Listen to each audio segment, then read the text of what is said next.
आपके नाम में जय हिंद लगा। मेरे फादर आज़ाद हिंद फौज के एक सिपाही थे। एक अवसर प्राप्त हुआ नेताजी सुभाष चंद्र बोस के साथ काफी नजदीकी काम करने का। आपको लगता है कि काफी आप देर से राहुल गांधी से मिले? I really regret I met Rahul ji so late. मैं राहुल जी को नहीं पहचान पाया। जब मैं उनके नजदीक आया तो मुझे उनकी एक बात और पता लगी कि ये इंसान के रूप में वो फरिश्ता है। इस देश में 90% लोगों को भागीदारी दिलवानी है। अब डोंट टेक इट कि मैं कांग्रेस में हूँ। आई रियली मीन मैंने बहुत नेताओं के साथ काम किया है। मैं इंसानियत कूट कूट के भरी है। राहुल जी न्याय की लड़ाई लड़ते, मैं तो उनको न्याय योद्धा बोलता हूँ। बीजेपी आरएसएस तो हिंदू राष्ट्र की बात करती है, तो उस हिंदू राष्ट्र में ओबीसी, एससी, एसटी और मुस्लिम माइनॉरिटी के लिए क्या जगह होगी? 29 जुलाई 2024 को पार्लियामेंट में जाति जनगणना के मुद्दे पे बहस हो रही थी। मोदी जी ये कह रहे थे कि जाति नहीं होती, जो जाति की बात करता है वो पापी है। देश में सबसे बड़ी जाति कोई है तो एक ही है, वो जाति है गरीब। राहुल जी ने नंबर आया बोलने का तो उन्होंने कहा मोदी जी आप कुछ भी कहते रहिए, लेकिन जातीय जनगणना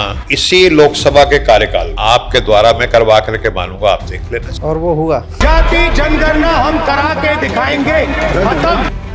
इसी हाउस में यहाँ हम कास्ट सेंसस लागू करेंगे। Do you think that in 2029 Rahul Gandhi will become the prime minister? 2029 is a long time. हो सकता है अगले महीने बन जाए, संविधान के सम्मान में, क्योंकि ये बहुमत की सरकार नहीं है। 56 इंच वाले जो है 6 इंच के रह गए तो लोग इनका साथ छोड़ देंगे। शरद यादव जी के साथ आपने लंबे समय तक काम किया, आपने उनसे क्या सीखा? तो वो पॉलिटिशियन।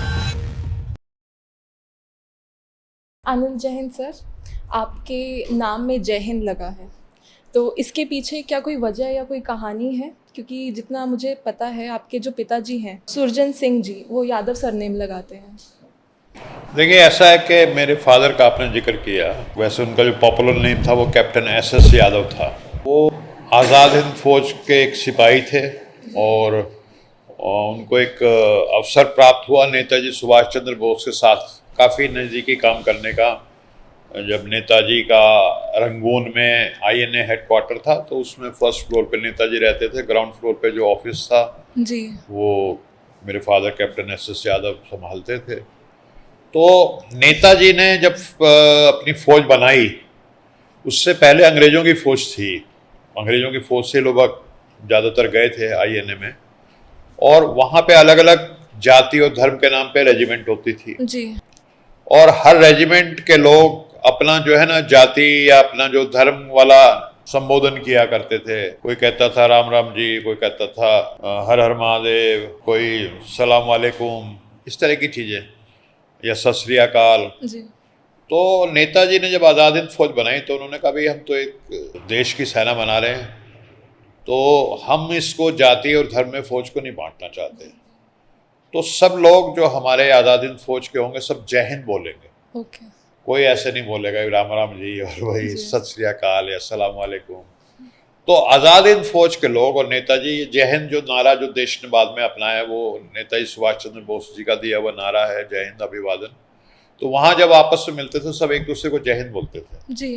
तो मेरे फादर का तो इतना था कि वो ऐसा आदत पड़ जाती है जैसे, तो वो फ़ोन भी उठाते तो हेलो, मैंने आज तक ज़िंदगी में नहीं सुना उनको कभी हेलो बोलते हुए, वो जय हिंद बोलते थे। पॉपुलर नेम हो गए तो मैंने भी, वो अच्छा नाम है नेताजी का दिया हुआ और हमारा राष्ट्रीय अभिवादन भी है। आपके पिताजी की और नेताजी सुभाष चंद्र बोस की जो राजनीतिक लेगेसी है, आइडियोलॉजिकल लेगेसी कह सकते हैं उसे आप आगे कैसे लेके जा रहे हैं अपनी पॉलिटिक्स में? देखिए नेताजी सुभाष चंद्र बोस देश को महान बनाना चाहते थे। महात्मा गांधी को राष्ट्रपिता नेताजी सुभाष चंद्र बोस ने कहा, फादर ऑफ द नेशन, अपने एड्रेस में। और जब उन्होंने अंग्रेजों के खिलाफ युद्ध शुरू किया तो उन्होंने महात्मा गांधी जी से आशीर्वाद लेकर के अपना वो युद्ध की शुरुआत की आईएनए की। जी, तो उस लिगेसी को, उनके सपनों का भारत बने, वो आज भी एक सपना है हमारा। वैसा देश बना नहीं, वो चाहते थे समृद्ध भारत बने, सशक्त भारत बने, जाति विहीन भारत बने। और वो कुछ वामपंथी विचारधारा के भी थे नेताजी सुभाष चंद्र बोस। तो वो जो वर्ग विहीन जिसको बोलते हैं जी, उस तरह का समाज बनाना चाहते थे और कम्युनलिज्म के बिल्कुल खिलाफ थे वो। तो हमारे नेता राहुल जी भी कुछ जातियों के बीच में जो गैर बराबरी है उसको ख़त्म करने की बात करते हैं, और आर्थिक गैर बराबरी जो गरीबों के लिए उसकी बात कर रहे हैं, तो कुछ ना जी। कुछ उसी रास्ते पे चल रहे हैं। मुझे, क्योंकि आपने गांधी जी का जिक्र किया, मुझे एक पोस्टर याद आ रहा है इंडिपेंडेंस डे का, अभी जो रीसेंट ऑफिशियल पोस्टर ट्विटर पे मैंने देखा उसे, उसमें आप नोटिस करेंगे तो सावरकर का जो फिगर है वो गांधी जी के ऊपर दिखाया है। तो क्या कभी सावरकर और गांधी जी एक दूसरे के कॉम्प्लीमेंट्री हो सकते हैं इस देश में, या उनकी विचारधारा जो है? देखो, सावरकर जी तो अब जी कहना भी शायद उचित है कि नहीं, अब आपने कह दिया, लेकिन सावरकर जो थे वो हिंदुत्व में विश्वास करते थे और वो हिंदुओं का देश बनाना चाहते थे। वो सेकुलरिज्म में विश्वास ही नहीं करते थे। तो उनकी आइडियोलॉजी और नेताजी सुभाष चंद्र बोस जी की आइडियोलॉजी टोटली डिफरेंट थी। जब आज़ाद हिंद फौज लड़ रहे थे तो सावरकर अपने लोगों को ये कह रहे थे कि तुम फौज में भर्ती हो जाओ। वो ब्रिटिश साम्राज्य को और मजबूत करने की बात कर रहे थे। महात्मा गांधी ने उस समय भारत छोड़ो आंदोलन छेड़ रखा था और सावरकर कह रहे थे नहीं, आप अंग्रेजों की फौज में भर्ती हो जाओ और अंग्रेजों का साथ दो। और आज़ाद हिंद फौज जो बनी है वो अंग्रेजों की फौज में जो ऑलरेडी भर्ती थे। मेरे फादर तो he was part of British Indian army, he left that army and joined INA. तो टोटली अपोजिट व्यू पॉइंट है ये तो। जी। सर, जब से आप कांग्रेस से जुड़े हैं तब से ओबीसी डिस्कोर्स को आप लगातार कांग्रेस में उठा रहे हैं, और राहुल गांधी भी आपके जो विजडम है, आपका जो एक्सपीरियंस है, उसको यूज़ करके वो एक तरीके से SC ST OBC की आवाज़ लगातार बनते जा रहे हैं। कुछ लोग बहुजन नायक भी उनको कहना स्टार्ट कर दिया है। तो आपकी क्या भूमिका रही है जब से आप कांग्रेस में आए? ओबीसी के मुद्दे को किस तरीके से आप हाईलाइट कर रहे हैं? देखिए, ऐसा है कि राहुल जी के अपने अंदर से ये बात है।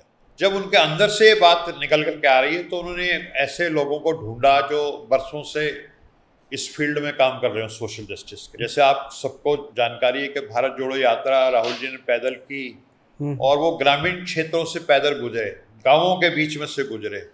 तो आम भारतीय, दलित, पिछड़ा, आदिवासी, अति पिछड़ा, वो उन्होंने उनसे डायरेक्ट उनका इंटरेक्शन हुआ उनसे, और उनको ये बात समझ में आई कि जो 90% भारत है, जो अति पिछड़ा है, आदिवासी है, दलित है, वो तो इंडिया के पावर स्ट्रक्चर में एब्सेंट है।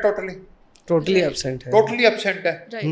तो जैसे पावर स्ट्रक्चर क्या है, ये तो है नहीं कि भाई थानेदार पावर स्ट्रक्चर है या चौराहे पे खड़ा पुलिस वाला पावर स्ट्रक्चर में आता है। पावर स्ट्रक्चर का मतलब ये है कि जैसे सुप्रीम कोर्ट है, सुप्रीम कोर्ट के जो जस्टिसेज हैं, सुप्रीम कोर्ट के जो जज हैं, वो पावर स्ट्रक्चर में आते हैं, वो मेन डिसीजंस लेते हैं। तो जैसे आपका जो कैपिटल वर्ल्ड है हमारा, जो corporate world, corporate world, capitalist जो वर्ल्ड, कैपिटलिस्ट है, तो वो टोटली मनो कॉर्पोरेट वर्ल्ड है। उसमें आप बताइए टॉप के जो 1000 कैपिटलिस्ट हैं, पूंजीपति हैं या उद्योगपति हैं, अदानी अंबानी की तरह, उनमें एक भी अति पिछड़ा दलित या वो नहीं है। टोटल 100% एब्सोल्यूट कंट्रोल जो है वो अपर कास्ट का, सवर्ण वर्गों का है। फिर आपका जो सेक्रेटरी जिसका जिक्र करते हैं राहुल जी अक्सर अपना, कि जो 90 मंत्रालय हैं, उन मंत्रालयों को वहाँ का जो senior most IAS officer secretary जिसको बोलते हैं वो चलाता है। बिल्कुल। उसमें सिर्फ 3 है, वो 3 भी ऐसे मंत्रालयों के हैं जिनका इम्पैक्ट नहीं है, फाइनेंस के नहीं है, होम के नहीं है, जो इम्पैक्टफुल जो मिनिस्ट्रीज हैं उनके नहीं है। तो पावर स्ट्रक्चर में 90% लोग जो हैं वंचित समाज के, या आप दलित, पिछड़ा, अति पिछड़ा, आदिवासी बोल सकते हैं, एब्सेंट है। और कोई भी देश अगर अपने 90% आबादी को पावर स्ट्रक्चर से दूर रखेगा, मुख्य धारा से दूर रखेगा, वो कभी भी महान देश नहीं बन सकता। उठा लीजिए आज तक जितने महान देश हैं, वो 100% उनकी जो आबादी होती है डेमोक्रेसी में वो रिफ्लेक्ट करती है। भारत क्यों बार बार कोई भी बाहर से आता है पीटता चला जाता है? बिल्कुल। बाबर 5-10 हज़ार आदमी लेकर के पीटता चला गया पूरे भारत को, क्योंकि यहाँ जो है पावर स्ट्रक्चर से आपने 95% लोगों को, यानी जो 10% सवर्ण भी आते हैं उसमें 5% महिलाओं को पावर स्ट्रक्चर से बाहर कर रखा।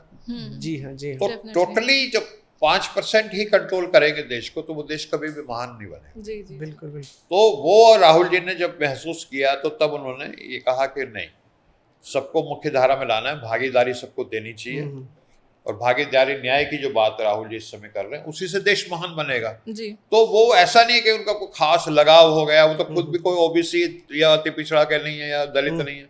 बिल्कुल। उनको ये लगा कि अन्याय हो रहा है, जी और मैं थोड़ा सा उनको कई बारी मेरे को महसूस होता है, जैसे मैंने महात्मा बुद्ध जी की जो एक कहानी पढ़ी थी कि वो महल में रहते थे तो सब ठीक लगता था उनको, लेकिन जैसे वो बाहर गए महल के भारत जोड़ो यात्रा तो उनको लगा कि भाई ये तो कुछ अलग ही है। तब उन्होंने कहा कि भाई ये तो दुनिया में दुख, और फिर वो जंगल में चले गए, जी राजकुमार के बजाय वो मतलब बुद्ध बन गए। बुद्ध बन गए। तो मैं तो राहुल जी को भी उसी तरह से देखता हूँ कि भारत जोड़ो यात्रा के बाद वो एक किस्म से बुद्ध वाली भूमिका में है, आज के युग के बुद्ध। In one of the interview is said कि I regret meeting Rahul Gandhi so late in my life. मतलब आपको लगता है कि काफी आप देर से राहुल गांधी से मिले, आपको ऐसा क्यों लगता है? मैं इसलिए कहता हूँ, आपने ठीक कहा, I really regret I met Rahul ji so late कि मैं भी देखिए हूँ तो आम इंसान, में राहुल जी को नहीं पहचान पाया। मैं राहुल जी को थोड़ा थोड़ा मेरा आकर्षण तब बढ़ा जब भारत जोड़ो यात्रा में राहुल जी आए, और फिर तो जो मैं पिछले 40-50 साल से, क्योंकि मैंने बीपी मंडल जी के साथ तब काम किया जब वो मंडल कमीशन के चेयरमैन नहीं बने थे, बहुत बाद में बने चेयरमैन। आप शरद यादव, मंडल मसीहा के साथ भी आपने काम? हाँ, उनके साथ भी काम किया। तो मैं मतलब इस वजह से उनसे जुड़ा, अच्छे लगने लगे। लेकिन जो मैं कहता हूँ ना, आई रिग्रेट इसलिए कहता हूँ कि जब मैं उनके नजदीक आया तो मुझे उनकी एक बात और पता लगी। जो आप नजदीक जब उनके साथ जाते हैं तो तभी पता लग सकती है। वो ये है कि इंसान के रूप में वो फरिश्ता है। डोंट टेक इट कि मैं कांग्रेस में हूँ या मैं आई रियली मीन, मैंने बहुत नेताओं के साथ काम किया है, सब चीजें, सब बहुत अच्छे महान लोग रहे हैं, लेकिन he is a different kind of person. और एक अंग्रेजी में कहावत है, nobody is a hero to his valet. बिल्कुल बिल्कुल। एक है ना कि नजदीकी कोई कितना भी महान व्यक्ति हो, जो उसका नजदीकी आदमी होता है ना, वो उसको पहचानता है, नहीं यार ये कुछ भी नहीं है, वैसे पब्लिक वो है। लेकिन जब नजदीकी होने के बाद आपको ये लगे कि ये व्यक्ति तो जो मैं सोचता उससे भी उनमें इंसानियत कूट कूट के भरी है। राइट, वो ईगो नहीं है, वो ये नहीं है कि जो एक जिसको कहते हैं कि मैंने बहुत सारे कांग्रेस एक्टिविस्ट या कांग्रेस नेताओं के साथ जब पॉडकास्ट किया है तो उन्होंने भी कमोबेश वही बात बोली है राहुल गांधी के बारे में जो आप बोल रहे हैं कि वो बहुत संवेदनशील इंसान है, बहुत डेमोक्रेटिक है। दैट सरप्राइज्ड मी। तो इसलिए मैं कहता हूँ कि I regret meeting so late in life. आपने बीपी मंडल जी के साथ काम किया था तब जब वो मंडल कमीशन के चेयरमैन भी नहीं थे, और आपकी जो पॉलिटिकल जर्नी रही है, एक्टिविज्म की जो जर्नी रही है, उसमें शरद यादव जी के साथ आपने लंबे समय तक काम किया। आपने उनसे क्या सीखा? शरद यादव जी से क्या सीखा आपने? देखिए, शरद जी की दो बातें थी। एक तो जिसको कहते हैं उनकी सोशल जस्टिस और सेकुलरिज्म, हाँ, उसके प्रति जबरदस्त कमिटमेंट थी, जो कि बड़ी रेयर होती है। कोई कॉम्प्रोमाइज नहीं करते थे। दूसरी बात है कि वो पॉलिटिशियन भी बड़े अच्छे थे। अच्छा, वो कहते हैं कि मध्य प्रदेश के होके भी बिहार में चुनाव जीत जाते थे। नहीं, वो तो देखिए वो अलग चीज है, लेकिन मैं पॉलिटिशियन इसलिए कहता हूँ कि उनको पॉलिटिक्स कैसे की जाए ये भी आता था। अच्छा, मैं बहुत सच्चा इंसान हूँ, मैं चाहता हूँ इस देश में ये विचारधारा, सच्ची विचारधारा लागू हो जाए, लेकिन अगर मेरे को पॉलिटिक्स नहीं आती तो वो लागू नहीं होती, नहीं हो पाएगी। हाँ, तो मैं आपको, चलिए एक छोटा, अगर 2 मिनट आप मेरे को देंगे तो मैं एक आपको बताता हूँ कि मंडल जी का स्वर्गवास हो गया, रिपोर्ट जमा हो गई, और हमारे जैसे एक्टिविस्ट धरना प्रदर्शन सेमिनार इस तरह करते रहते हैं कि मंडल रिपोर्ट को लागू करो सन 80 के बाद। तो उस समय शरद यादव जी युवा लोकदल के अध्यक्ष थे, तो एक छोटा सा प्रोग्राम था दिल्ली में कॉन्स्टिट्यूशन क्लब में हमने किया था। तो उसमें हमने जो इस तरह के जो सोशल जस्टिस के सपोर्टर थे उनको बुलाया, तो शरद यादव जी भी थे, लेकिन शरद यादव जी वो जो 2-4-5 स्टेज पे बैठते हैं उनमें नहीं थे। अच्छा, वो मतलब युवा लोकदल के थे, तो उनको हमने अपने साथ ही बिठाया। तो बाद में उनको बोलने का भी मौका दिया, क्योंकि भाई युवा नेता थे। तो जब उन्होंने भाषण दिया तो बड़ा प्रैक्टिकली बोले कि कुछ नहीं होगा, तुम ये ऐसे कर रहे हो, इनसे क्या हो जाएगा, ऐसे नहीं लगने वाला, मंडल की रिपोर्ट लागू नहीं होगी। तो हम जो मेहनत करते थे, कभी गिरफ्तारियां दे रहे हैं, जेल भरो आंदोलन चला रहे हैं, या एक जिसको कहते हैं न्यूज़पेपर्स में निकलवा रहे हैं कि भाई मंडल की लागू होनी चाहिए। मुझे पर्सनली बड़ा बुरा लगा उन्होंने जब ये भाषण दिया। तो उसके बाद वो आकर के बैठे, फिर वैसे बैठ के साथ में, तो मैंने कहा भाई साहब आप ये क्या बात कर रहे हैं, हम प्रेशर बना रहे हैं सरकार पे, सरकार को झुकना पड़ेगा एक दिन। बोले नहीं ऐसा नहीं होता। तो मेरे को अजीब सी चीज लगी। तो तब तक मैं उनको अपना एक दोस्त, बड़ा भाई कह लीजिए, इस तरह से मानता था। फिर जब अब ये रियलिटी क्या है, जो मंडल कमीशन की रिपोर्ट लागू हुई, मैं आपको बताता हूँ। वो जानना चाहेंगे हाँ, दर्शक। वो रियलिटी ये है कि जो जनता दल थी उसमें डिफरेंसेस हो गए, और वीपी सिंह जी से बहुत लोगों ने समर्थन वापस, जो है ना पूरी लॉबी थी, देवीलाल, मुलायम सिंह, चंद्रशेखर, इन्होंने कहा भी हम समर्थन वापस लेंगे, वो सरकार गिरने को आ गई।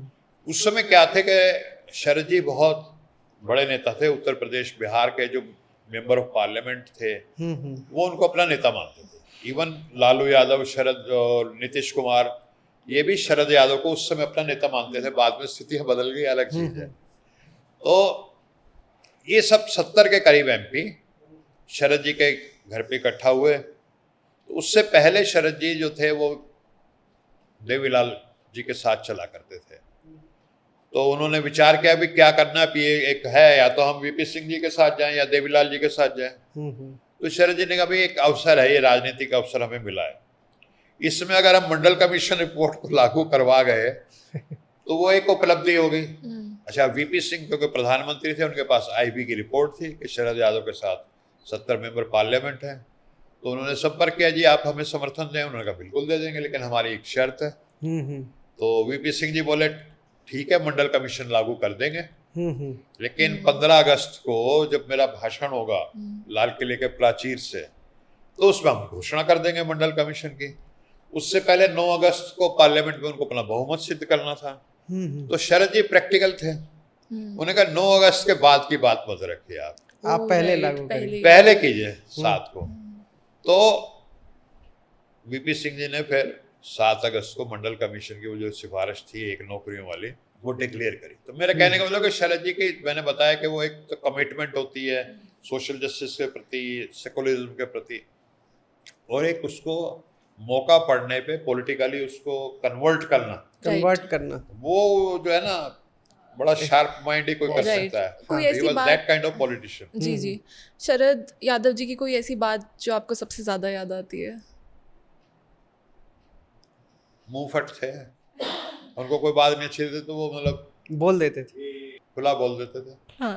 हमें जिसको कहते हैं कि कई बार मेरे लिए उन्होंने बहुत ऐसे ऐसे काम किए जिसको मैं क्या बताऊं, और कई बार बिल्कुल मुंह फट होकर के धमका भी देते थे। लेकिन क्या है कि देखिए, मैं अपने लाइफ में शरद यादव के 2 हिस्से को देखता हूँ। एक तो जब मंडल कमीशन रिपोर्ट से लागू होने से पहले तो भाई हमारे वो दोस्त थे, बड़े भाई थे, कुछ भी कह सकते हैं। उसके बाद जब उन्हें लगा कि तो मैं उनके प्रति बिल्कुल श्रद्धा थी, तो है आज भी श्रद्धा वो। तो उसके बाद तो कुछ भी कह लें ठीक है, जैसे हमारे घर के बड़े कुछ भी कह सकते हैं जी। चूंकि मंडल कमीशन जब लागू हुआ था तो उसके अगेंस्ट एक कमंडल रथ भी, लाल कृष्ण आडवाणी रथ यात्रा निकालते हैं और पूरे देश में जो है कम्युनल माहौल बढ़ जाता है।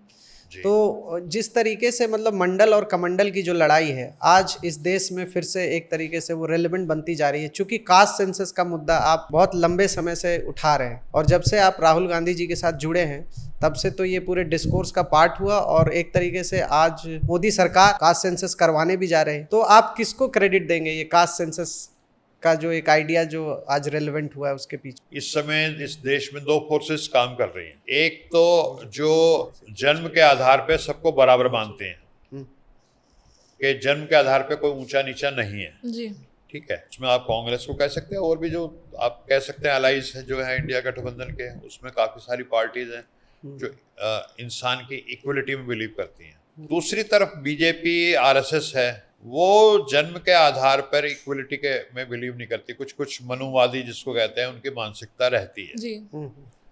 तो वो यथास्थितिवादी पार्टी है कि जो मतलब अब जब से संविधान लागू हो गया तो समता आ गई, सब भारतीय बराबर है संविधान के अनुसार।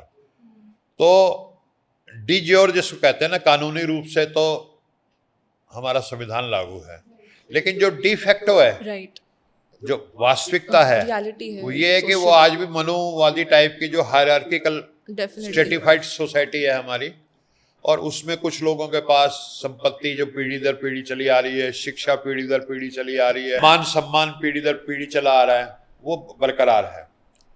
तो इस समय क्या है कि दोनों शक्तियों के बीच में वो है। लेकिन जो मनुवादी शक्तियां हैं उनके जी। पास, क्योंकि उद्योगपति मैंने बताया टॉप के 1000 हाँ। उनके साथ हैं, बिल्कुल। तो उनके पास टेलीविजन चैनल्स हैं, उनके पास साधन हैं लोगों को बहकाने के। और जो स्मॉल स्मॉल जो होते हैं ना डिफरेंसेस, कि जी कल को ये आरक्षण होगा तो सारे ये एक जाति ले जाएगी जी, आपको तो कुछ मिलेगा नहीं या फलाने, तो वो डिफरेंसेस क्रिएट करके कर रहे हैं। जी। लेकिन अल्टीमेटली एक महान पॉलिटिकल साइंटिस्ट हुए हैं एरेंड लिस्फर्ट जिनका नाम है, जो कंसोसिएशनल डेमोक्रेसी की बात करते हैं, बिल्कुल। ठीक है, मतलब power sharing democracy. Power sharing. हाँ, तो अल्टीमेटली दिस इज इनएविटेबल। जो पिछड़ी जातियां हैं, जो अति पिछड़ी जातियां हैं, जो दलित हैं, जो आदिवासी हैं, वो उनकी इक्वलिटी होगी। अब उसकी जो स्पीड है वो हम तो चाहते हैं आज ही इक्वलिटी आ जाए और जो स्टेटस कोइस्ट फोर्सेस हैं, जो मनुवादी फोर्सेस हैं, वो उसको रोकना चाहती हैं। वो भी देख रही हैं, उनके पैर खिसक रहे हैं। जो 30 साल पहले बातें थी आज नहीं है। आज नहीं। अब सही बिहार में सर मार करके किसी न किसी पिछड़े को ही आगे करना पड़ता, वो लालू हो या नीतीश हो या तेजस्वी हो या कोई भी पार्टी हो, कोई भी पार्टी। तो वो समझ रहे हैं कि इस चीज़ को अभी ज़्यादा, लेकिन वो डिले करने की कोशिश कर रहे हैं। अल्टीमेटली इस देश में इक्वलिटी आएगी, और इक्वलिटी आएगी तो इसमें कोई शक नहीं कि जब इक्वलिटी आएगी तो ये देश महान बनेगा। हम तो उस जी। दिन का इंतजार कर रहे हैं, जी। कम से कम सबको बराम समान अवसर प्राप्त हो। लेकिन बीजेपी आरएसएस तो हिंदू राष्ट्र की बात करती है, तो उस हिंदू राष्ट्र में ओबीसी, एससी, एसटी और मुस्लिम माइनॉरिटी के लिए क्या जगह होगी? तो हिंदू राष्ट्र क्या है?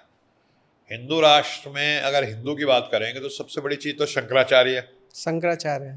ठीक है ना। टॉप फिगर तो हिंदू राष्ट्र में शंकराचार्य होगी।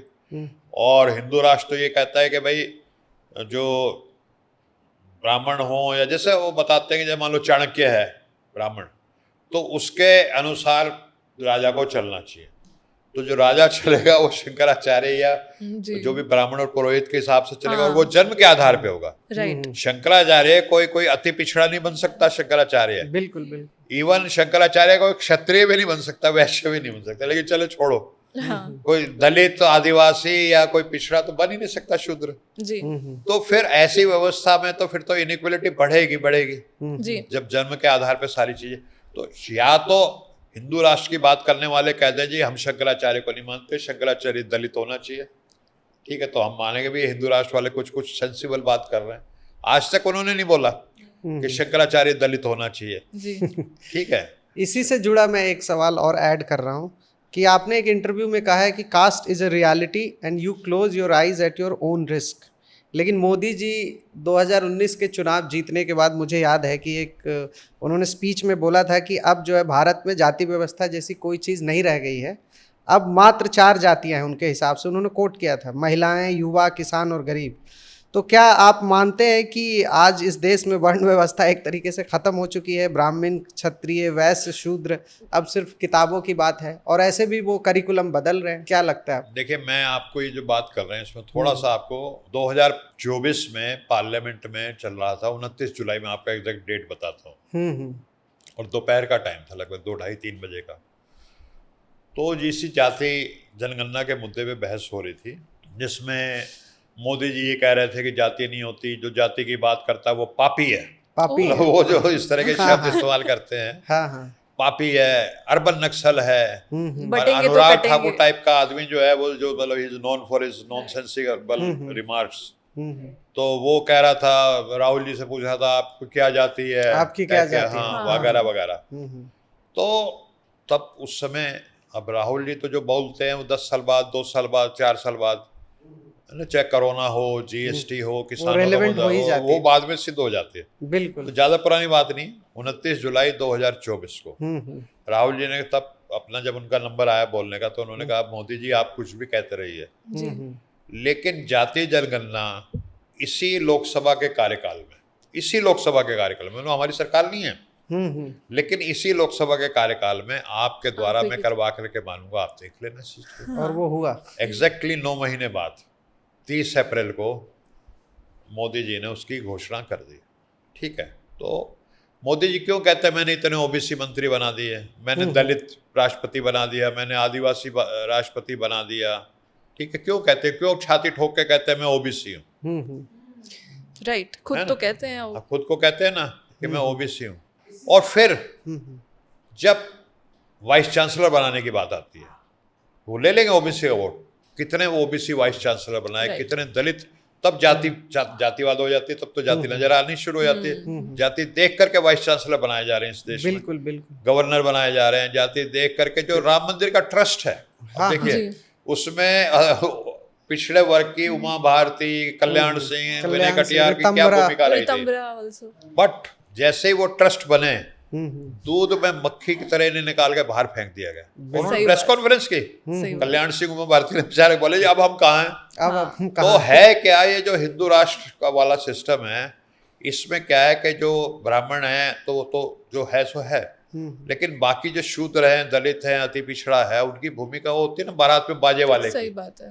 कि जब तक बारात जा रही है तो तब तक वो आगे आए हैं, बहुत सब उनके सामने नाच रहे हैं, ठीक है, बाजा उनका है, चमचमाती ड्रेस है, लेकिन जैसे ही दरवाजे में पहुंचते हैं दुल्हन के, तो कहे आप बाहर रहो। हाँ तो सत्ता जब हाथ में आ जाएगी, जब ट्रस्ट बनेगा, तब पिछड़े अति पिछड़े कहेंगे आप बाहर हो जाओ, अब तो हम हैं। यही सच्चाई है हिंदू राष्ट्र की। आप हरियाणा से आते हैं, और क्योंकि मैं भी हरियाणा से आती हूँ, वहाँ की पॉलिटिक्स से वाकिफ़ हूँ, तो हरियाणा का जो यादव समाज है वो बीजेपी का कोर वोटर है। अगर हम उत्तर प्रदेश और बिहार में यादव समाज की बात करें तो वो एक्टिवली सेक्युलर पॉलिटिक्स में पार्टिसिपेट करते हैं, लेकिन हरियाणा में ऐसा क्यों है? क्या वो जाट मुख्यमंत्री नहीं देखना चाहते इसलिए बीजेपी को वोट करते हैं? एक तो वो कारण भी है, ईर्ष्या, जिसको मैंने कहा ना, जातियों के बीच में ईर्ष्या रहती है। लेकिन उससे बड़ी बात यह है कि हरियाणा का जो यादव है वो सामंतवादी रहा है।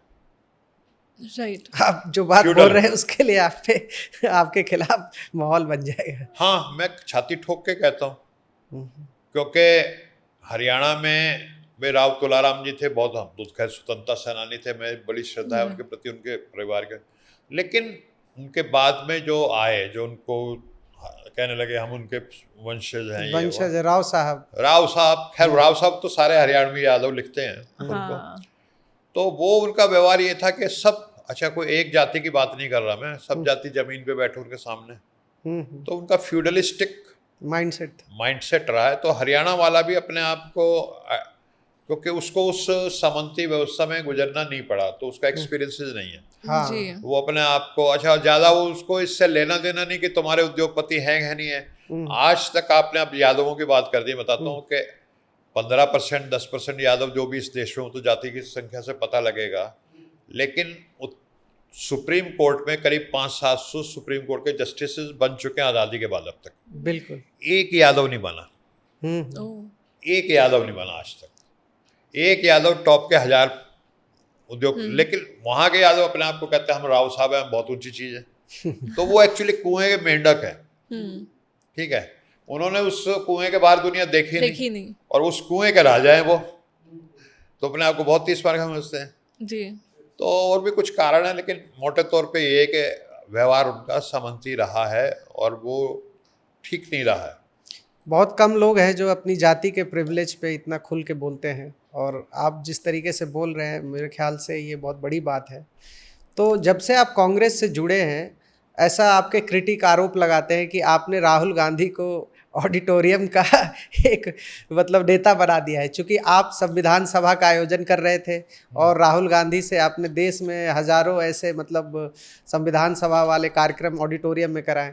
तो आपको क्या लगता है, राहुल गांधी इस तरह की जो संविधान सभा वाली जो मीटिंग्स होती है ऑडिटोरियम में, उससे और वो आइडियोलॉजिकली परिपक्व हो रहे हैं या फिर वो उनका दायरा सिमट रहा है? नहीं, मैं आपको बताता हूँ होता क्या है कि जैसे क्रिकेट में T20 मैच भी होता है, टेस्ट मैच भी होता है, वनडे मैच भी होता है, ठीक है।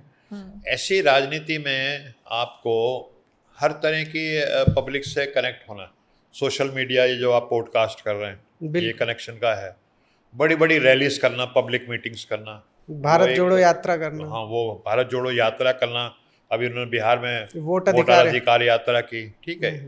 तो ये सारी चीज़ें सब जरूरी हैं। लेकिन इसके पीछे जो ऑडिटोरियम का बताता हूँ मैं क्या था, कि मैं राहुल जी से जुड़ा, नया नया जुड़ा था उस समय, ये कैसे, इसकी शुरुआत कैसे हुई। मैं नया नया जुड़ा था राहुल जी से, 2-4-6 महीने हुए थे, आइडियाज शेयर करते थे हम, मतलब फ़ोन पे मैसेजेस से राहुल जी से। तो राहुल जी ने एक दिल्ली में एक सामाजिक न्याय सम्मेलन किया, बहुत, जिसको कहते हैं हम तो क्योंकि 40 साल से इस फील्ड में, इस आंदोलन में हैं, उनकी स्पीच क्योंकि दिल से निकल रही थी, उनकी आत्मा से बातें निकल रही थी, शब्द आ रहे थे, मेरे रोंगटे खड़े हो गए। क्योंकि हम तो ऐसी सूचना रोज़ सुनते तो हमें असर नहीं करती आसानी से इन चीज़ें। उस दिन मेरे रोंगटे खड़े हो गए उनकी बात सुनकर, क्योंकि उनके दिल से निकल करके आ रही थी सारी बातें।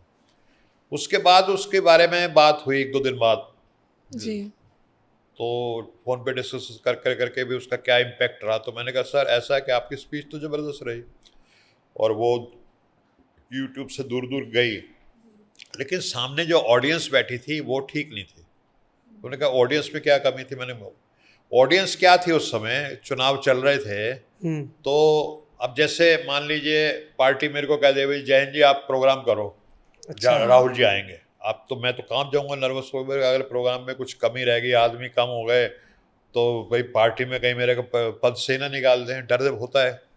तो मैं क्या करूंगा, मेरे पास आप आ गए, आप दोनों, आप भी पार्लियामेंट की टिकट मांग रहे हैं, आप भी मांग रहे हैं, तो मेरे लिए आसान हो गया काम। मैं भाई देखो अपनी ताकत दिखाओ, उस दिन राहुल जी का प्रोग्राम है, 500 आदमी ला सकते हो, आप कहोगे हम तो 1000 ले आएंगे ठीक है, क्योंकि आप टिकट मांग रहे हो। हाँ। आप भी कहोगे मैं 1000 ले आऊंगी, तो कहा ठीक है लाओ, दिखाओ ताकत।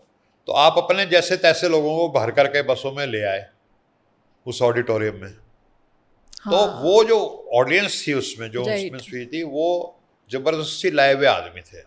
तो मैंने राहुल जी से, न्याय योद्धा जी से, क्योंकि वो न्याय की लड़ाई लड़ते, मैं तो उनको न्याय योद्धा बोलता हूँ, जी। ये बोला, मैंने कहा सर देखो ऐसे ये वाली स्पीच अगर आप हम जैसे लोगों को देंगे ना, जिनके रोंगटे खड़े हो रहे हैं, क्योंकि वो पैशन से चीज़ को फील करते हैं, राइट। तो जो ऑर्गेनाइजेशंस हैं जो SC/ST के लिए काम करते हैं, जो सेकुलरिज्म के लिए काम करते हैं, ठीक है, उन ऑर्गेनाइजेशंस के जो पदाधिकारी हैं, ऑफिस बीयरर्स हैं, राइट। ये स्पीच आप उनको दो तो ज़्यादा इफेक्टिव रहेगी। डेफिनेटली। ठीक है, उनको समझ में भी आएगी and they will spread your message. बिल्कुल। तो बात करते करते ही तब मेरे ख्याल 1 मई के आसपास की बात रही होगी, तो हमारे न्याय योद्धा राहुल जी मुझसे बोले कि और मैंने कहा ये यहाँ पे दिल्ली में 11, क्योंकि वो जिस मीटिंग का जिक्र था वो जवाहर भवन नई दिल्ली में हुई थी। अच्छा। तो मैंने कहा ये होनी चाहिए भाई, यूपी में हो, बिहार में हो, पटना में हो, लखनऊ में हो। तो अचानक राहुल जी ने कहा कि आप जयंत जी फिर आप इसको लखनऊ में कीजिए, 10 तारीख को मेरे पास समय है। जी। तो वो फिर 10 दिन का समय मेरे को मिला लगभग। तो मैं लखनऊ में गया और वहाँ पे ऑडिटोरियम में, क्योंकि ये कोई पब्लिक रैली नहीं थी। अच्छा। तो मेरे जो भी जितने भी प्रोग्राम हुए हैं सब में रजिस्टर्ड लोग आते हैं, हम पहले रजिस्ट्रेशन करते हैं, ये नहीं। और आज तक मैं ऑन रिकॉर्ड कह रहा हूँ, हमने अभी तालकटोरा में भी प्रोग्राम किया, वो तो खैर पॉलिटिकल प्रोग्राम था। आज तक हमने जितने भी संविधान सम्मेलन किए हैं, मैं ऑन रिकॉर्ड कह रहा हूँ कि हमने आज तक किसी को 1 रुपया नहीं दिया कि आप बस पे बैठ के आ जाना या कार में आ जाना। ऐसा होता नहीं है, शायद ही कोई पॉलिटिकल पार्टी हो इस देश में जो इस तरह से प्रोग्राम करती हो। ये राहुल जी के प्रति आकर्षण है लोगों का, लेकिन आपको फिर राइट लोगों से कनेक्ट करना पड़ेगा, वही आएंगे ना अपने खर्चे से। अगर आप जबरदस्ती चले जाओगे जी आ जाओ भर जाओ, तो फिर वो लोग नहीं आएंगे। Right right. तो वो संविधान सम्मेलन जो लखनऊ में हुआ, उसका उत्तर प्रदेश के चुनाव में बहुत जबरदस्त इम्पैक्ट हुआ। वो एक पंचकुला में भी किया हमने चुनाव के दौरान। हाँ। Do you think that in 2029 Rahul Gandhi will become the prime minister? 2029 is a long time. वो कहते हैं इन पॉलिटिक्स से week is a long time. हो सकता है अगले महीने बन जाए क्योंकि ये बहुमत की सरकार नहीं है। जैसे ही लगेगा कि ये जो 56 इंच वाले जो है 6 इंच के रह गए, तो लोग इनका साथ छोड़ देंगे। और ये पुरानी कहावत है कि a week is a long time in politics. हम अगले हफ्ते की बात नहीं कर सकते। 2029 तो बहुत दूर है अभी। Wow, love your viewpoint. तो आप हमेशा से इंटरव्यूज में पढ़ रहा था, इंडियन एक्सप्रेस और रंट लाइन और जैसे डेक्कन क्रॉनिकल्स का एक इंटरव्यू था, उसमें आप कह रहे थे कि अति पिछड़ा को उसकी समुचित भागीदारी देंगे, क्योंकि कास्ट सर्वे को आप कोट करते हुए कह रहे थे कि 2021-22 का जो कास्ट सर्वे बिहार सरकार के द्वारा आया था, उसमें 36 से 39% कमोबेश अति पिछड़ा समाज की आबादी है, और उसके आबादी के हिसाब से आप प्रतिनिधित्व देना चाहते हैं। तो आपको ऐसा नहीं लगता कि अति पिछड़ा समाज एक बहुत ही बड़ी भूमिका में है और उसको उसका प्रतिनिधित्व देना बहुत जरूरी है? देखिए, करीब करीब 20 संविधान सम्मेलन राहुल जी के पिछले 1 साल में, 1.25 साल में मैं कर चुका हूँ। शायद ही किसी कार्यक्रम के लिए राहुल जी ने इतना समय दिया हो जितना संविधान सम्मेलन के लिए दिया। और करीब करीब 7 या 8 संविधान सम्मेलन हम लोग बिहार में कर चुके हैं पिछले 7-8 महीने में।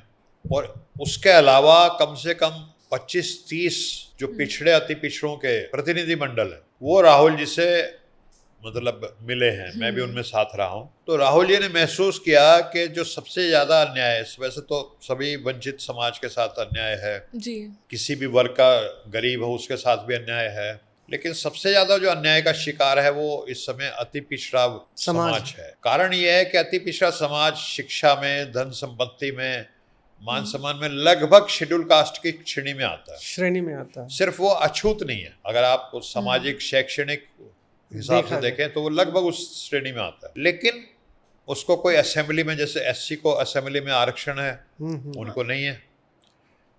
शेड्यूल कास्ट, शेड्यूल ट्राइब के लोगों को कम से कम एक SC ST atrocity prevention act है, उनको नहीं है। कई इस तरह की चीजें हैं जिससे राहुल जी ने महसूस किया कि भाई इस समाज के साथ सबसे ज्यादा अन्याय हुआ है और उसको न्याय की जरूरत है। फिर वो कम संख्या में रहते हैं गाँवों में, मतलब गाँव में आप OBC दूसरे होंगे तो आपको फिर भी ज्यादा संख्या में दिखेंगे। बिल्कुल बिल्कुल, ठीक है ना। मान लीजिए कोई गांव है तो वो कहता है भाई ये कुर्मी का गांव है, ये यादव का गांव है, ये या कोई राजपूत का गांव है।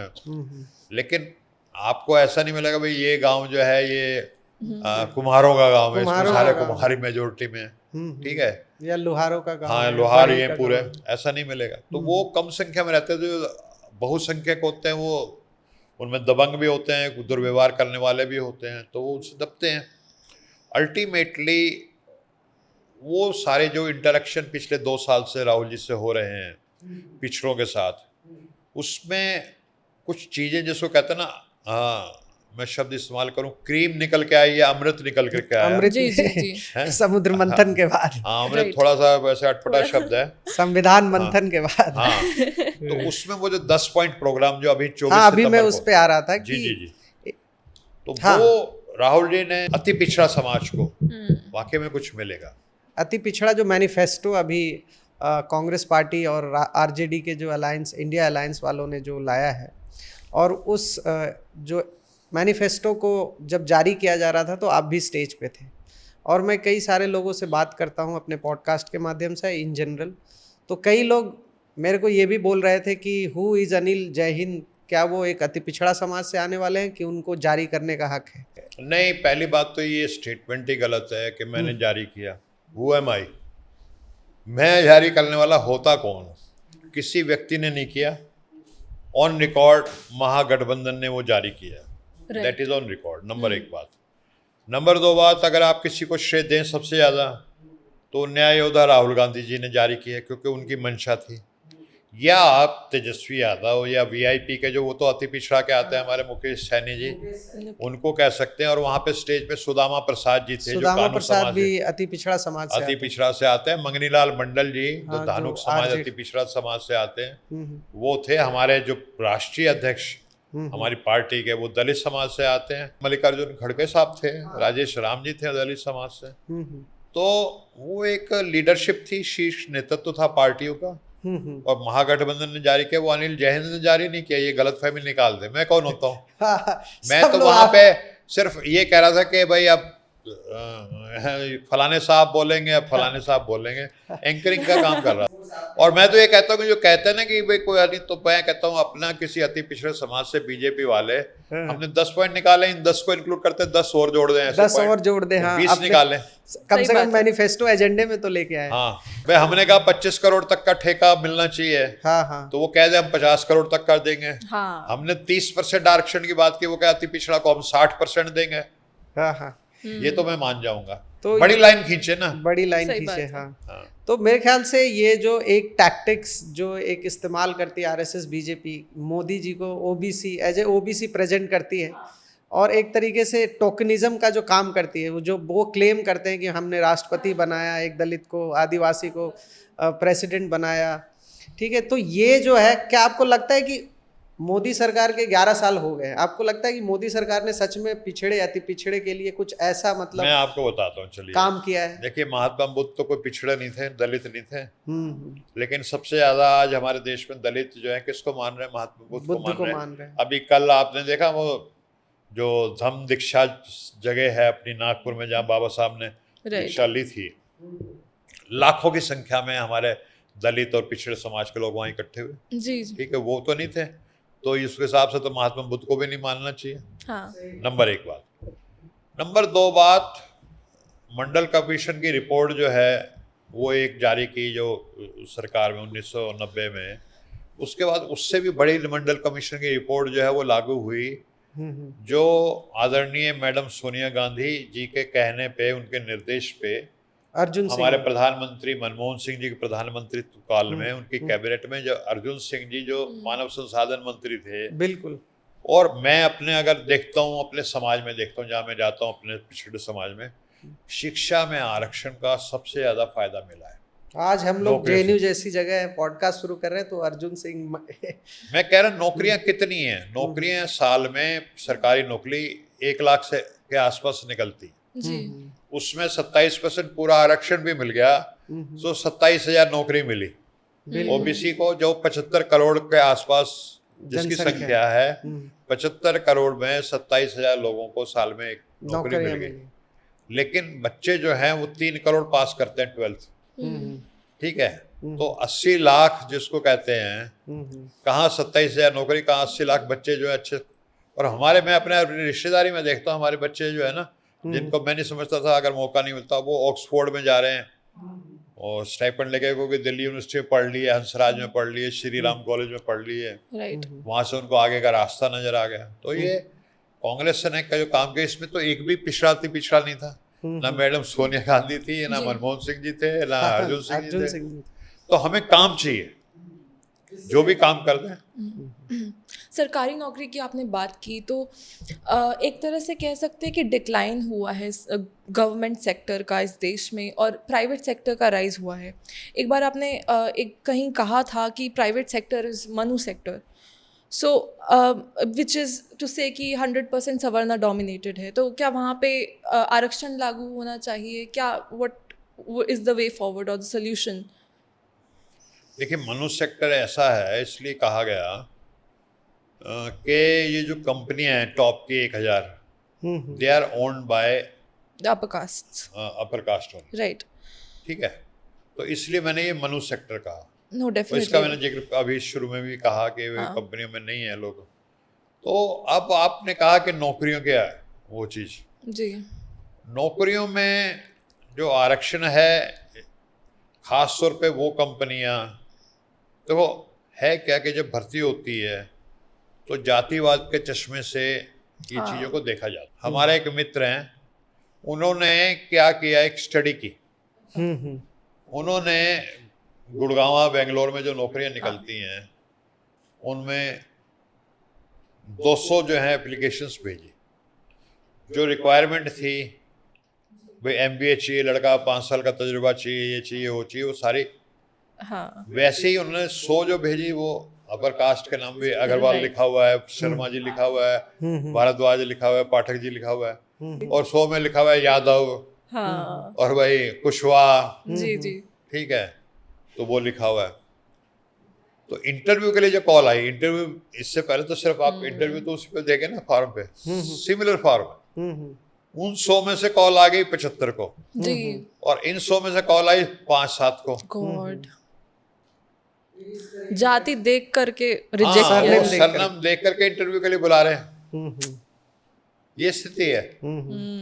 तो आपको लगता है कि प्राइवेट सेक्टर में रिजर्वेशन आएगा तो जो रिसोर्सेज जिस तरीके से कुछ फ्यू कास्ट के पास है, उसका एक तरीके से सामाजिक या मतलब आर्थिक न्याय प्राइवेट सेक्टर में रिजर्वेशन है, आज भी है। प्राइवेट सेक्टर में आप देखेंगे तो 100% रिजर्वेशन है अपर कास्ट का। तो ये कहेंगे कम से कम 50% तो औरों के लिए छोड़ दो भाई। जी जी जी जी जी।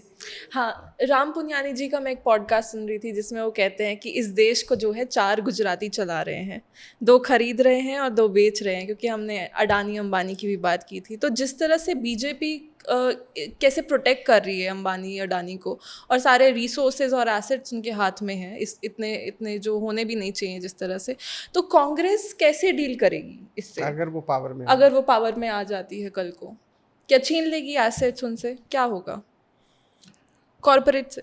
देखिए, अब आपने देखा बिहार में जो हमने अति पिछड़ा का जो 10 पॉइंट प्रोग्राम निकाला है, उसमें यह है कि अति पिछड़ा समाज के जो, और सब समाज के लिए, ये सिर्फ अति पिछड़ा के लिए भी नहीं है बाय द वे, कि जो जिनके पास आवासीय भूमि नहीं है, रहने को घर नहीं है, उनको 3 डिसमल शहरी क्षेत्र में और 5 डिसमल ग्रामीण क्षेत्र में हम देंगे।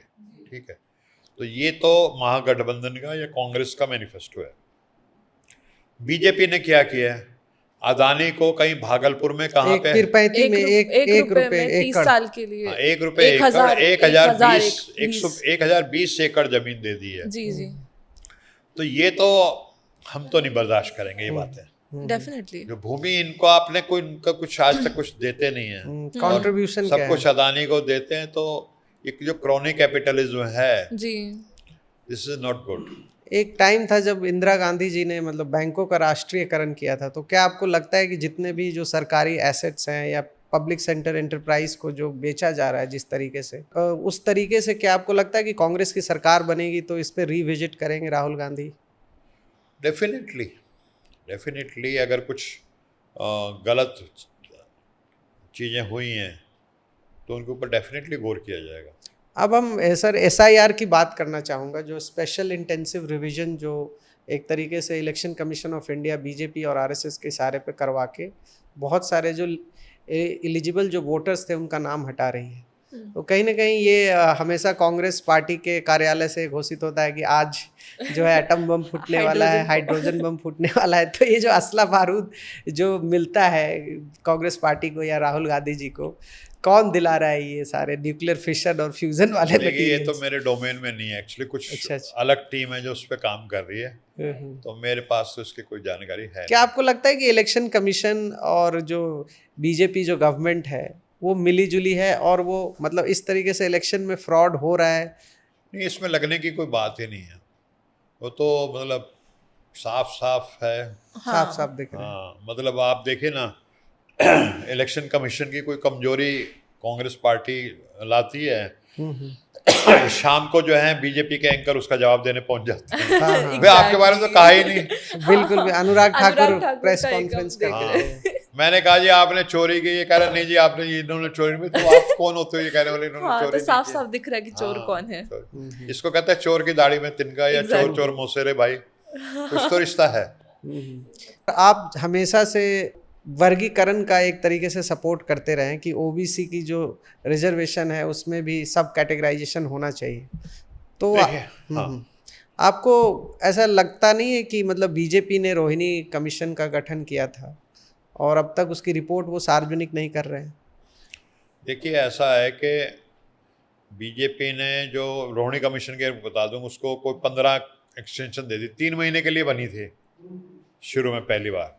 और बीजेपी चाहते थे, बीजेपी को कुछ वहम था कि कुछ जातियों के पास ज़्यादा नौकरी जा रही है, तो वर्गीकरण करके शायद पॉलिटिकल बेनिफिट हो जाएगा। लेकिन जो 3 महीने के लिए कमीशन बनी थी उसको 15 बार 6 महीने की एक्सटेंशन दे दी। ऐसा हो सकता है कमीशन 3 महीने की, तो एक्सटेंशन आप उसको 1 महीने की देंगे ना, 6 महीने के एक्सटेंशन दे देंगे, वो 15 बार। राइट। कारण ये है कि वहाँ से, हालांकि वो साइंटिफिक रिपोर्ट भी नहीं है क्योंकि वो जातीय जनगणना पे आधारित नहीं है। अच्छा। वो जातीय जनगणना पे आधारित नहीं है। हाँ, वो सैंपल सर्वे टाइप का उन्होंने कुछ किया है, लेकिन वो जो चीज़ जिस तरह की रिपोर्ट वो चाह रहे थे वैसी रिपोर्ट नहीं मिली। लेकिन वर्गीकरण की बात जो आपने कही, देखिए हमारे यहाँ जो समाज है वो जातियों में बटा हुआ है। बिल्कुल। और ऑन रिकॉर्ड 3000 से ज़्यादा जाति हैं OBC में, 2000 से ज़्यादा जाति हैं शेड्यूल कास्ट। ठीक है, तो सब जातियों की सामाजिक, आर्थिक, शैक्षणिक स्थिति बराबर नहीं है ना। नहीं। तो ये अब मैं आपको तेलंगाना का बताता हूँ। हाँ, तेलंगाना का मॉडल पे आने वाला। हाँ। तेलंगाना में जो कास्ट सर्वे हुआ है उसका नाम रखा है सीप cast survey, SEEP cast survey. S for social, जो EEE है उसमें economic, educational, employment, P for political, मतलब ये 5 डायमेंशंस देखी गई हैं SEEP। ठीक है, और वो स्थिति जानने के लिए 54 क्वेश्चंस, एक क्वेश्चनर बनाए गए, 54 क्वेश्चंस पूछे गए। जैसे मुझे आपकी इकोनॉमिक पोजीशन देखनी है सपोज, तो आपकी भी देखनी है, तो मैं ये आपसे पूछूंगा, मेरे प्रश्न होगा, मैंने कहा आपको 25,000 रुपये की ज़रूरत होगी तो आप उसको कैसे प्राप्त करेंगे, कहाँ से प्राप्त करेंगे, आपसे भी पूछा। अब मान लीजिए आप इकोनॉमिकली बेटर ऑफ हो, आपने कहा जी मैं अपने दोस्त को फ़ोन करूंगा, यार पेटीएम कर फटाफट, 25,000 चाहिए मेरे को। राइट। और जो वेल कनेक्टेड नहीं है वो कहता है जी मैं साहूकार के पास जाऊंगा, मुझे 10% महीने पे, 5% महीने के ब्याज पे मेरे को पैसे मिल जाएंगे। हाँ। तो मतलब बड़े इसी तरह रेलेवेंट। मंदिर में आप जाते हैं तो कहाँ तक जा सकते हो, आप घंटे बजा सकते हो, या आप वो भगवान की मूर्ति, तो वो सोशल पोजीशन, एजुकेशन, इस तरह के क्वेश्चंस पूछे गए। अब हमारे राष्ट्रपति जी मंदिर में जाते तो उनको भी एक जगह रोक दिया जाता है, इससे आगे आप नहीं जा सकते। सही बात। ठीक है, तो पता लगता है ना कि सोशल पोजीशन क्या है। हो सकता है राष्ट्रपति हो, टॉप मोस्ट हो, वो 3 सेना की कमांडर हैं, प्राइम मिनिस्टर उनके नीचे है, लेकिन जब मंदिर में जाएंगे तो एक पोजीशन से वो आगे नहीं जा सकते क्योंकि उनकी सोशल पोजीशन नहीं है। ठीक है, तो इस तरह से हर डायमेंशंस को स्टडी की गई, फिर तमाम टेक्नोलॉजीज़ का सहारा लिया गया, आर्टिफिशियल इंटेलिजेंस का सहारा लिया गया, और 215 जातियों को एक कंपोजिट बैकवर्डनेस इंडेक्स, राइट। इन क्वेश्चंस के आंसर्स के आधार पे नंबर दिए गए सबको, और फिर वो हायरार्की बन गई ओके। 215 जातियों की। हाँ। अब हमारा नारा क्या है, जितनी आबादी उतना हक, जी, जितनी आबादी उतना है। उतना हक। ठीक है, अब नारा हमारा एक नया आ रहा है, जितना पिछड़ा उतनी मदद। उतनी मदद, ओके। उतना सशक्तिकरण। हाँ। तो क्या था कि अभी तक जो सिस्टम था, क्योंकि टेक्नोलॉजी नहीं थी, हाँ। तो भाई कुआं था, भाई 27% इसमें पानी भरा हुआ है, और आप ये सब जा करके बाल्टी डाल के निकाल लो जिससे निकाला जाए। तो उसमें क्या है कि जो ज्यादा तगड़ा होता है वो कोनी मार करके ज्यादा पानी निकाल गया कुएं में से। अब क्या टैप सिस्टम होगा, जैसे पाइप टू गैस जाती है आजकल घरों में, पानी जाता है तो मीटर लगा हुआ है, इसमें इतने पानी की जरूरत है, इतना पानी जाएगा। तो कुछ इस तरह का बहुत, जिसको कहते हैं साइंटिफिक 21st काफी सेंचुरी वाला। रैशनल, काफी साइंटिफिक। तो आप तो 2 कैटेगरी की बात, 3 कैटेगरी की बात करते हो, वहां तो पता नहीं शायद 215 कैटेगरी बन जाए, ओके। लेकिन practically what ever is possible आज की डेट में वो होगा। और कैटेगराइजेशन का मैं निजी तौर पे समर्थक हूँ, उसके पीछे साइंस है, लॉजिक है। नो, भाई डेफिनेटली। जो जितना पिछड़ा उसको उतनी ज्यादा मदद चाहिए ना। हाँ। उतना सशक्तिकरण होना उतना, चाहिए। उस सोशल जस्टिस का यही तो सोशल जस्टिस है, और क्या सोशल। पैरामीटर तो वही होना चाहिए। अनिल, जय हिंद। कांग्रेस में जब से जुड़े उनकी मंशा क्या है? क्या वो राज्यसभा जाना चाहते हैं, लोकसभा जाना चाहते हैं, या सिर्फ डिबेट, डिस्कशन, डिस्कोर्स, संविधान सभा की मीटिंगें कराना चाहते हैं? आखिर आपका मतलब पॉलिटिकल करियर क्या होगा कांग्रेस देखो में? ऐसा है, मेरी मंशा ये है कि जो हमारे महापुरुषों ने, बाबा साहब अम्बेडकर ने, महात्मा फूले ने, हमारे डॉक्टर राम मनोहर लोहिया जी ने, बीपी मंडल जी ने जो सपना देखा था, जिस तरह का भारत, शरद यादव जी ने जी। जिस तरह का सपना देखा था भारत बनने का, नेताजी सुभाष चंद्र बोस, बचपन से मैं उनसे इन्फ्लुएंस रहा हूँ, वैसा भारत बने। ठीक है, मेरे को राज्यसभा क्या होता है, कुछ भी नहीं होता राज्यसभा में। और मैं आपको टू बी वेरी फ्रैंक बताऊं, जब हम शरद जी के साथ थे तो हमने लोकसभा की टिकट, जिसको कह दी ना, जो सामाजिक न्याय मोर्चा चलता था तब हमारा, तो हमने टिकट जिसको कह दी उसको मिल जाती थी लोकसभा के, और लोग सांसद बने। अच्छा। तो सांसद बनना बड़ी बात क्या, मतलब आप क्या कर सकते हो, बहुत ज़्यादा कुछ नहीं। हाँ। अब 131 सांसद हैं जो बाबा साहब भीमराव अम्बेडकर जी के आरक्षण की वजह से हैं, वो दलितों के लिए क्या कर पाते हैं? सही बात। कुछ नहीं। ठीक है, कुछ नहीं कर पाते। तो ऐसा कुछ नहीं, मैं डॉक्टर रहा हूँ, हमारा ऐसा कुछ। सर, अब हम आखिरी राउंड, जो हमारा पॉडकास्ट का आखिरी राउंड, रैपिड फायर राउंड में हम लोग आ गए हैं। तो हम लोग 4-5 सवाल पूछेंगे जिसका जवाब आपको 1 लाइन में देना होगा। ओके। राहुल गांधी की पर्सनालिटी का वो पार्ट जो आपको सबसे ज्यादा भाता है? जिद्दी हैं, हाँ। जो ठान लेते हैं छोड़ेंगे नहीं उसको, कम वाट में। अब उन्होंने ठान लिया सोशल जस्टिस, तो वो लड़ते रहेंगे उसके लिए। मोदी जी को एक सलाह देना चाहेंगे? देखो उनके ऊपर कितने मुकदमे लग गए, आज की तारीख में बहुत सारे नेता जो है ना, डर के मारे अपने घरों में बैठ गए, सड़क पे नहीं निकलते। ठीक है, ऊंची ऊंची दीवारें करा ली हैं। वो अभी आपके वहाँ दरभंगा गए थे, अम्बेडकर हॉस्टल में, वहाँ दलित छात्रों से मिलने, FIR हो गई। FIR, CID, आपका ED, ED, पता नहीं क्या क्या, CBI, इनकम टैक्स, और कोई होता तो घर में बैठ जाता। जी, और उन्हें पता है कि अगर वो घर में बैठ जाएंगे तो सारे मुकदमे भी वापस हो जाएंगे, ये भी फैक्ट है सही बात है। ना। मोदी जी को एक सलाह आप क्या देना चाहेंगे? मोदी जी को तो मैं क्या सलाह दूं, बस बहुत हुआ बंटाधार, अब तो छोड़ो यार। ओ नहीं, राइमिंग हो गया। आपकी फेवरेट फिल्म कौन सी है? हाँ, ये तो सोचना पड़ेगा। ये पूछना था, फिल्में देखते भी हैं वैसे या ना, नहीं? मेरा जो ईयर ऑफ बर्थ है उसमें एक फिल्म आई थी। अच्छा, कौन सी राज ईयर ऑफ कपूर बर्थ? की, जी, संगम, जागते रहो। जागते रहो, हाँ राइट राइट, हाँ, राइट। वो आपकी फेवरेट फिल्म है। वो मेरी फेवरेट फिल्म है। युवाओं को राजनीति में जिनको आना है उनको आप एक सलाह क्या देंगे? राजनीति में क्यों आना चाहिए युवाओं को? देखो, हर युवा को आना चाहिए। जिस देश के युवा राजनीति से दूर रहते हैं वो देश बनता नहीं है। और राजनीति में आने का मतलब ये कि देश बनाने की नीति, उसमें हर युवा को आना चाहिए और एक आइडियोलॉजी के साथ आना चाहिए, कमिटमेंट के साथ आना चाहिए। कमिटमेंट के साथ आना चाहिए। हर एक को राजनीति करनी चाहिए, कम या ज़्यादा जितनी हो सके। ऐसी 2 फेवरेट किताबें जो हर युवा को आप सजेस्ट करेंगे उन्हें पढ़ना चाहिए? ये तो बड़ा टफ पूछ लिया आपने। मैं बेसिकली बायोग्राफीज को लाइक ज़्यादा करता पसंद। हूँ। हाँ, तो जैसे मैंने भगत सिंह को पढ़ा,